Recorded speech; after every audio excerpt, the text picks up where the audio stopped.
Hi there, my name is Samantha Christofferson, and for my media literacy workshop, I am focusing on discussing 5 critical persuasive concepts that are frequently used in the media when curating advertisements that are targeted towards your adolescent demographic.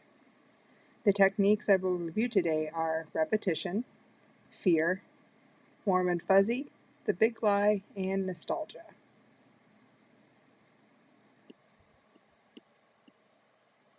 When we look at repetition in terms of a persuasive technique, we may encounter two distinct various types. One is the repetition of a content. Think of a commercial that shows the brand name or product repetitively in one sequence. Another example is that of the frequency of exposure. Have you ever found yourself seeing a variation of the same ad over and over again on your social media feeds?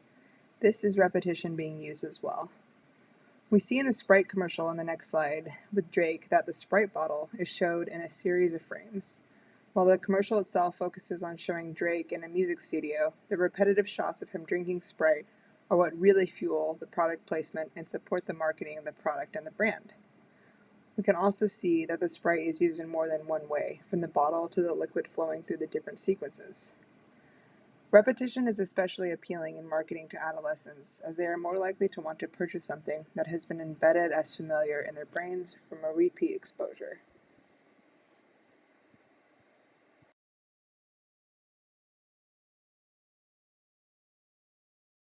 Consider the opposite approach to the association technique. Fear in marketing to adolescents aims to identify an unpleasant action or outcome to the targeted audience and then pitches a solution.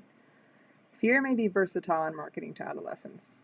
It may be as black and white as a fearful image or something more cryptic and open for interpretation, like we see in the example in the next slide. The anti-smoking commercial begins with an adolescent boy catching the eye of a girl he is interested in from a classroom window. He begins to follow her and her friends through a series of activities that initially seem fun and appealing with no fear present.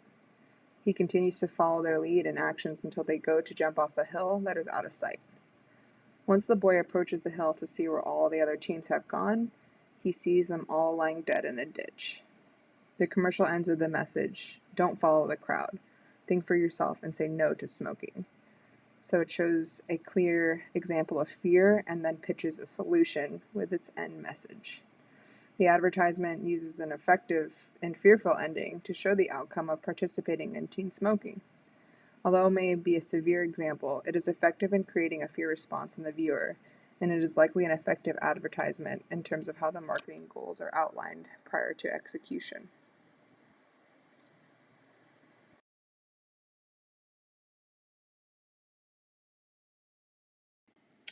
A form of the association technique, warm and fuzzy persuasion, focuses on incorporating comforting images or phrases to create sentimental emotions in viewers. Examples of this could include the use of words like soft or cuddly, or images of cute and comforting animals like we see in the next slide. This technique can work well with some audiences, but may be perceived as corny or irrelevant to others.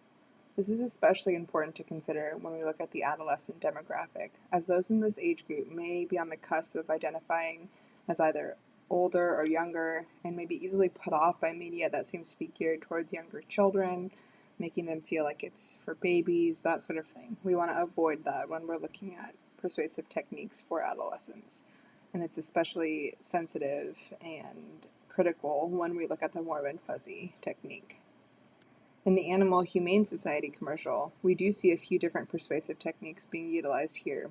Some humor, some nostalgia, some comfort, but the main one is warm and fuzzy. All the animations show a humorous and comforting insight to the feelings of the animals waiting to be adopted in the Humane Society. The frames are all cute and cuddly and would definitely persuade a young viewer to want to adopt an animal, thinking that the outcome of the adoption would be similar to those warm and emotional feelings that they might arise from viewing this commercial.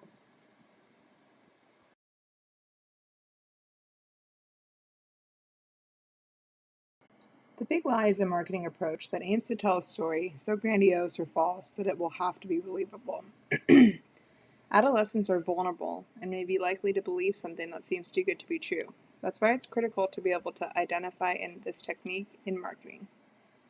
The Nutella commercial we'll see in the next slide is misleading and dishonest, and for all intents and purposes tells a story that seems so believable, it's likely to slip under the radar of adolescent viewers. The ad shows the ease of a quick breakfast with Nutella, and mentions adding it to other foods that would be identified as healthier in the minds of the viewer, like whole grain toast. The commercial lists off the main ingredients of Nutella, but conveniently leaves out some of the most harming ingredients and shares no concrete nutritional information. The ad markets Nutella as a simple and balanced choice that will start your day off right. And it's believable because it shows a group of healthy adolescents and a responsible parent and leaves viewers no reason to think otherwise. Without a clear understanding of the ingredients in the products and the nutritional content, viewers will be likely to be deceived into thinking that Nutella is a suitable daily breakfast option, contrary to reality.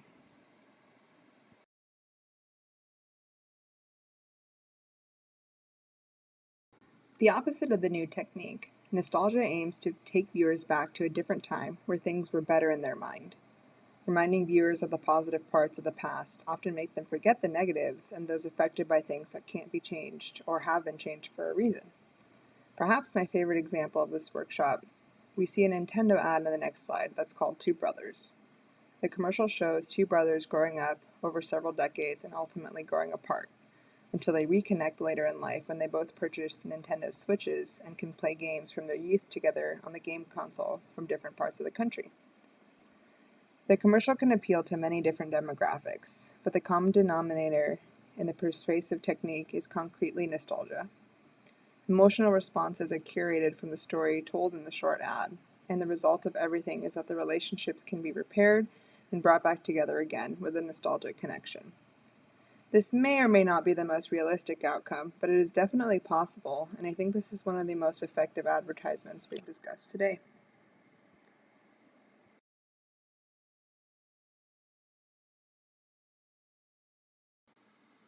In conclusion, it is critical for adolescents to understand and interpret various persuasive techniques utilized in marketing.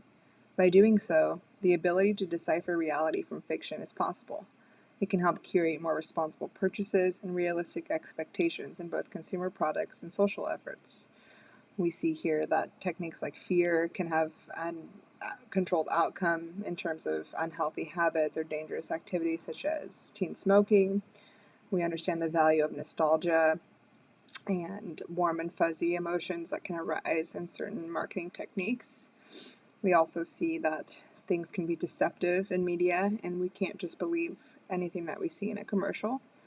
And we learn that repetition is exactly that. The more we're exposed to it, the more of a lasting effect it will have on us. So, in conclusion, make sure to thoroughly analyze all of your content and marketing that you absorb and ask questions. Be aware that things may not always be what they seem, but that doesn't mean that it's right or wrong. It just means that it's time to formulate your own opinion on the subject matter. Choose wisely in the purchases that you make and the activities that you engage in, and always trust your gut.